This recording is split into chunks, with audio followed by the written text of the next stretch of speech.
Hoy dicen hoy, esto es lo que soy. Ha llegado la hora de abrir el corazón y mostrarle a la vida, esto es lo que soy. Las manos que esperan la vida para protegerla de dolor y muerte. Arroyo que brota de heridas y nunca se olvida con quién va su suerte. La pasión sagrada de los persistentes.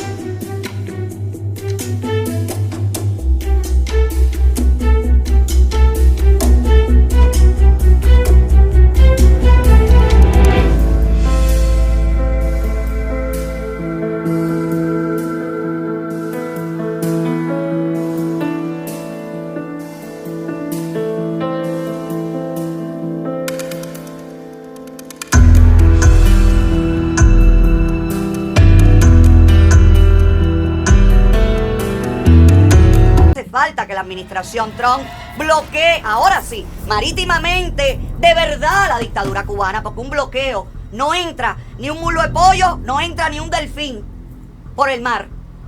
Eso es lo que hace falta que haga la administración Trump, que definitivamente cierre.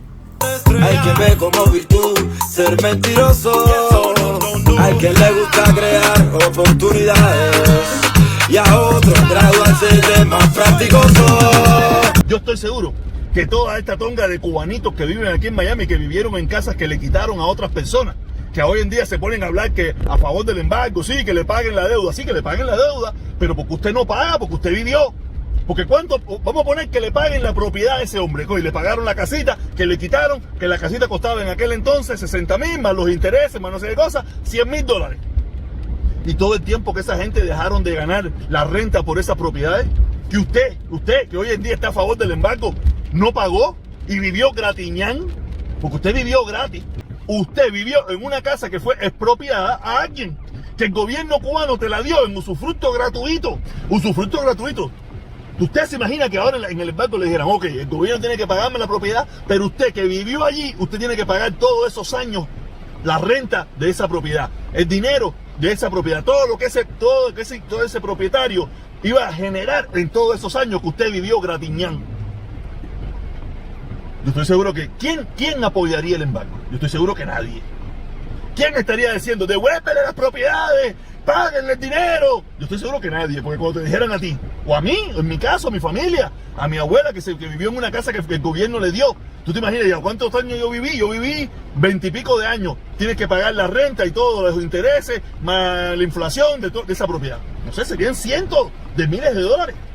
En 20 años, 27 años que yo vivía allá. Es quien vivió 30, 40 años, 50 años allá, en una propiedad que no era de él. Una propiedad que el gobierno cubano le dio. Una propiedad que el gobierno cubano, ese gobierno tan malo, hijo de puta, como ellos dicen, se la dio y no pagó nada, no tuvo que pagar renta, no tuvo que pagar nada. Y vive en Estados Unidos. Ahora es más capitalista que nadie. Ahora defiende los intereses de los norteamericanos, pero vive en Estados Unidos. No ha buscado el dueño de esa propiedad donde él vivió por 10, 15, 25, 30 años para devolverle el dinero. No, olvídate de eso. Y usted hoy en día es un defensor del capitalismo y un defensor de la propiedad privada y que el gobierno cubano, no, pero usted págale ese dinero, los 10, los 15, los 20, los 35 años que usted vivió en una propiedad robada, como usted dice.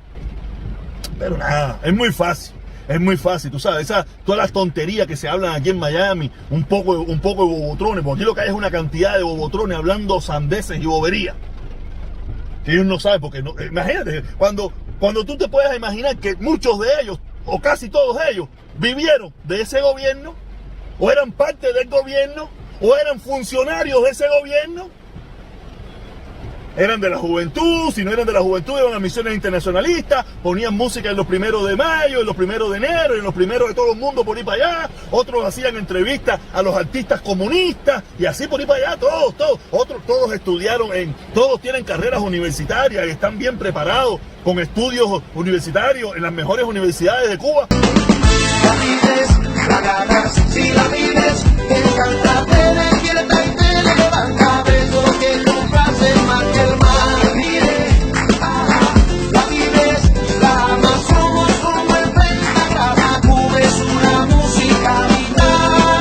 solamente pensar que todos los problemas que hay en Cuba son respecto al gobierno cubano, creo que es falso. Hay muchos problemas externos que también conllevan a los problemas internos. Cuando yo viví, cuando el embargo no se sentía muy fuerte en Cuba, en mi país no faltaba nada.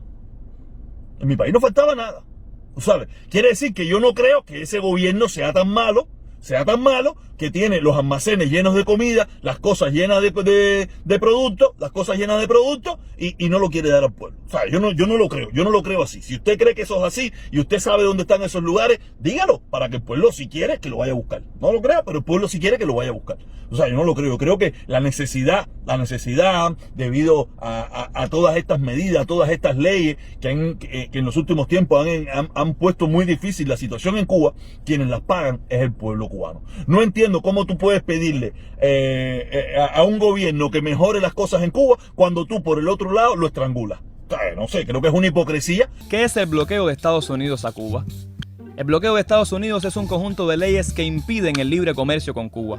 La ambición de Estados Unidos por anexarse a Cuba se remonta al siglo XIX y fue defendida como política de Estado por los presidentes Thomas Jefferson, James Madison y John Quincy Adams. En ese entonces se consideraba a Cuba como la fruta madura que por su cercanía geográfica debía caer finalmente en manos de Estados Unidos. El triunfo de la Revolución Cubana el 1 de enero de 1959 fue un golpe muy duro a la ambición de Estados Unidos. Llegó al poder el movimiento revolucionario liderado por Fidel Castro, que adoptó medidas para recuperar las riquezas del país y ponerlas al servicio de los ciudadanos. Por ejemplo, se aprobó la rebaja del precio de los medicamentos, se promulgó la primera ley de reforma agraria que entregó la tierra a más de 100.000 familias campesinas y se declaró el uso público de las playas que estaban vedadas a la ciudadanía. Estas medidas afectaron los intereses de los grandes monopolios estadounidenses, dueños de las mejores tierras y de las principales industrias que habían saqueado los recursos de la isla e influido en su política interna. La respuesta del gobierno de Estados Unidos no se hizo esperar y rompen relaciones con Cuba por orden del entonces presidente John Kennedy.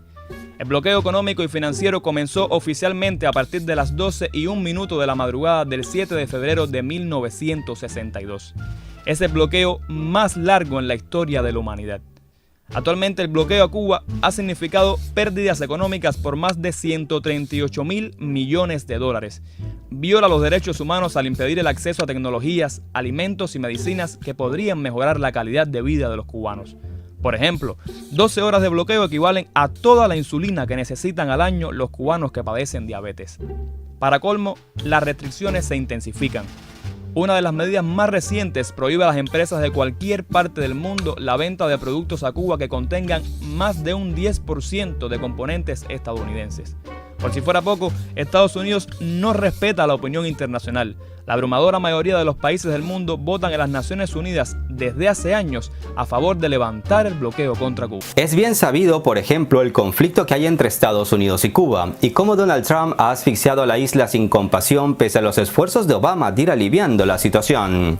Antes que nada, les pido dejar a un lado su sentimiento anticastrista, si es que lo hay, porque si el problema fuese una supuesta dictadura, los Castro, o los derechos humanos, o la poca o nula libertad de expresión, etc., Estados Unidos trataría igual a Arabia Saudita. Así que ese cuento de la dictadura, la democracia, etc., no es el punto en cuestión. Por lo tanto, dejemos a un lado el tema del comunismo, las monarquías, la izquierda, la derecha y centrémonos en cómo funcionan los bloqueos y sanciones y por qué Estados Unidos habla con este lenguaje inhumano e ilegal casi siempre. En esta serie de sanciones y bloqueos contra este país que duran décadas, Estados Unidos básicamente prohíbe a casi todas las empresas del mundo, negociar con Cuba si estas empresas tienen algún negocio o alguna relación con Estados Unidos, el país de las libertades. O si estas empresas o bancos usan el dólar como medio de pago.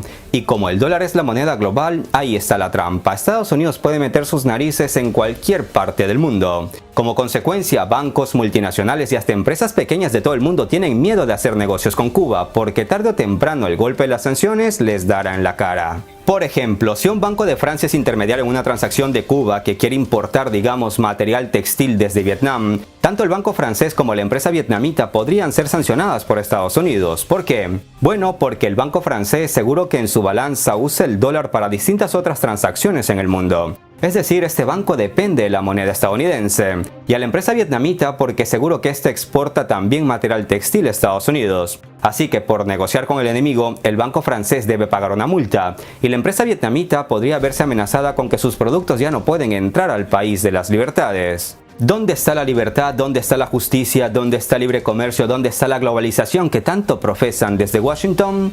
No lo sé, ya me lo dirán ustedes. Lo curioso y paradójico de todo este asunto es que pese al embargo económico, Estados Unidos suele hacer excepciones y sus empresas se ven beneficiadas directamente. No en vano, Estados Unidos se encuentra entre los 10 principales proveedores de alimentos y productos agrícolas a Cuba. Como vemos, Estados Unidos puede asfixiar a uno si el presidente se levanta con el pie izquierdo o aflojar la cuerda a otro si se levanta con el pie derecho. Así funciona el mundo donde Estados Unidos es el gran emperador. Cuando el presidente Bill Clinton complació a la ultraderecha del influyente estado de Florida y firmó en 1996 la ley Hart-Burton, sabiendo que violaba los principios básicos de la constitución de su país y sus ilegales efectos extraterritoriales serían dañinos para el mismo Estados Unidos, la comunidad internacional no se quedó con los brazos cruzados. Y es que la injusticia era evidente. Estados Unidos sacaba una ley que reforzaba el embargo a Cuba, la cual puede aplicarse en otros países. Y al lado mío iba una señora de esas que se las traen y que cuando hablan el mundo entero se para a escucharlas. Ni corta ni perezosa le contó al tipo en 2 minutos la historia de su vida, que pasa por 2 matrimonios, 3 hijos y 2 nietos, uno de ellos con cáncer y necesitado de un medicamento de última generación, pero los médicos, excelentes ellos, deben usar otra alternativa, quizás de menor efectividad, porque el bloqueo no le permite a la empresa Yankee que fabrica el bueno que se lo venda a Cuba. La señora dijo que no sabía bien el nombre de la empresa cuando el hombre de mala fe se lo preguntó. Ella contestó que eso era lo de menos y agregó que tiene en jaque a su familia de bajos ingresos y ahora más recortados porque un sobrino artesano que tanto los ayuda o los ayudaba ha perdido clientes y dinero desde que los cruceros estadounidenses se esfumaron de La Habana porque así Trump lo dispuso. Porque el gobierno de Estados Unidos usa el dólar como arma política. Pero no todos le tienen miedo a Estados Unidos y los principales socios económicos de Cuba se blindaron hace más de 20 años con leyes propias para defender sus intereses. Una de estas naciones que plantó cara a Estados Unidos fue México. Sí, estimados amigos, México no abandonó a Cuba a su suerte.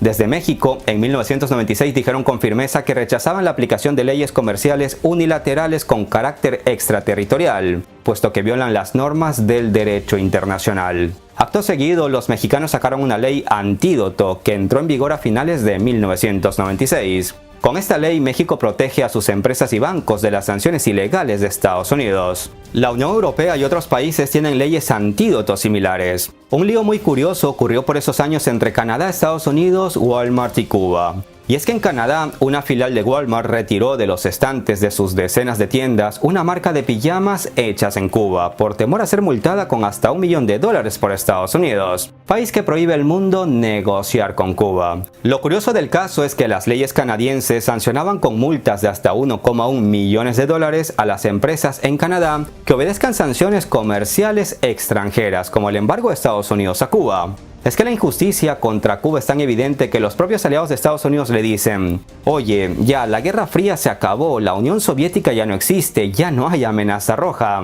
Pero el poder de Estados Unidos es tal que Cuba sigue teniendo problemas en muchas áreas porque simplemente no puede importar todo lo necesario para desarrollarse. El país ha de comprar combustible casi por la izquierda, como decimos aquí, porque las navieras que nos lo traen son perseguidas y también sancionadas. Y ese dinero sale de la misma caja de donde se coge lo necesario para comprar la leche en polvo de los niños, las prótesis de los amputados, el arroz que nos comemos y el combustible con el que se mueve el P-16 en el que yo venía y el hombre también. Y claro, si usted coge de un lado más dinero de lo que planificó para ponerlo en el otro, entonces la cuenta no da y se tensa la cadena. Por eso se habla tanto de disminuir las importaciones a partir de lo que producimos y de exportar incluso los limones que no tenemos en casa, porque con el dinero que den los limones se comprará la leche en polvo que necesitan mi hijo y a lo mejor el suyo. Y la comida no sabe igual sin limón, es cierto, pero ¿quién le explica a un niño o cómo se le explica a un niño que no hay leche para desayunar? En Cuba hay una caja única y de ahí se coge el dinero para pagarles a los proveedores y ese dinero no alcanza. ¿O acaso por qué no hay garantía de productos suficientes en las tiendas y hay que vender la leche en polvo a granel y no en nailitos?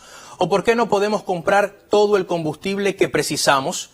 Yo recuerdo que si no hay combustible tampoco puede funcionar la transportación de pasajeros, las ambulancias, los carros fúnebres, las calderas de los hospitales, ni los tractores en el campo. Y sin combustible, sin medicamentos, sin comida, ¿cómo es posible sobrevivir? El bloqueo de Estados Unidos nos hace la vida más difícil a todos. Y cada medida que adopta el gobierno de Trump es un mazazo contra nuestra gente, contra nuestras familias y genera preocupación, estrés, disgusto, porque incomoda al gobierno cubano, sí, pero molesta sobre todo al pueblo. De hace varias décadas vienen votando en el mayor organismo internacional para quitarle el bloqueo y sanciones a Cuba. En los últimos 20 años casi todos se oponen a este embargo, menos Estados Unidos e Israel. Ya sabrán ustedes por qué. No es un secreto para nadie que Estados Unidos tiene una influencia única en el mundo en términos económicos. Y esto se debe en gran medida a que, como decía, el dólar es la moneda de reserva global más importante. Por ejemplo, casi todo banco del mundo necesita conectarse al mercado global para conseguir dólares. Y eso no se puede lograr a menos que mantengan buenas relaciones con Estados Unidos. Por lo tanto, Estados Unidos tiene un poder inigualable que termina llevando a casi todos los bancos del mundo a cumplir con los requisitos impuestos por Washington. Si un banco, digamos de Inglaterra o de Alemania o de Australia o de México o de Argentina, cualquier banco, autoriza una transacción con Cuba, automáticamente está incumpliendo los requisitos de Estados Unidos para que este banco funcione a nivel mundial. Por eso, si un banco no quiere tener problemas con Estados Unidos y pagar multas, debe evitar a toda costa mantener contacto con Cuba. Lo mismo ocurre con cualquier empresa del mundo, y la misma asfixia le espera a cualquier país que no sea del agrado de Estados Unidos. Entiendo que muchos de ustedes no quieran saber nada del régimen cubano, ni venezolano, ni nicaragüense, ni norcoreano, ni ruso, ni chino, y dirán, está bien que Estados Unidos lo sancione. Pero hijo mío, esas sanciones generalmente no hacen daño a los gobernantes, que son el supuesto objetivo de las sanciones. Las sanciones hacen daño a la gente de calle, y es por eso que siempre digo que las sanciones contra Cuba o Venezuela son inhumanas. Porque si afectaran a los gobernantes, bueno, intentaría comprenderlo, pero afectan al pueblo. Las medidas que Estados Unidos ha impuesto a Cuba solo son lógicas cuando se habla de países en guerra. Y Trump nos hace una guerra de desgaste, frenética, sin descanso. En 2019 adoptó 85 medidas agresivas, 43 de ellas reforzando el bloqueo. Y un detalle, la mayoría son dadas a conocer los viernes en la tarde, aprovechando que el mundo recesa un poco sus transmisiones para que el rechazo mediático sea menor. Pero las toman, y lo peor es que hay gente en Estados Unidos que no está al tanto de cuánto daño les hace el bloqueo a las familias en Cuba. De hecho, algunos ni siquiera saben que el bloqueo existe. ¿Cómo sería una Cuba sin bloqueo? Miren, les hago otra confesión, la segunda del día. Yo estoy loco por saberlo y disfrutarlo. En el portal digital de Radio Miami TV, un fotoreportaje del periodista Carlos Rafael Diegues explica que la iniciativa es dar a conocer que muchos residentes en la llamada Ciudad del Sol están contra el bloqueo estadounidense de Washington y del daño que se le hace a la familia de ambas orillas. Voces enardecidas de todas las edades dijeron no al bloqueo estadounidense. Previo al inicio de esta quinta caravana que pidió el levantamiento de esa absurda política estadounidense, los participantes cantaron emocionados el himno nacional de la isla antillana. La Unión Europea está muy en desacuerdo con el trato de Estados Unidos a Cuba. Yo lo que quiero para ti son cosas buenas. Yo lo que quiero para ti es prosperidad. Que todo te salga bien en la consulta de IFA y que tus sueños sean una realidad. Esa es mi letra. Esa es mi letra. Esa es mi letra. Esa es mi letra. Imposible que yo sea tu cerrojo. Imposible que yo sea un descarado. Imposible que yo traiga una mentira que perjudique tu vida y te mantenga condenado. Yo lo que quiero para ti son cosas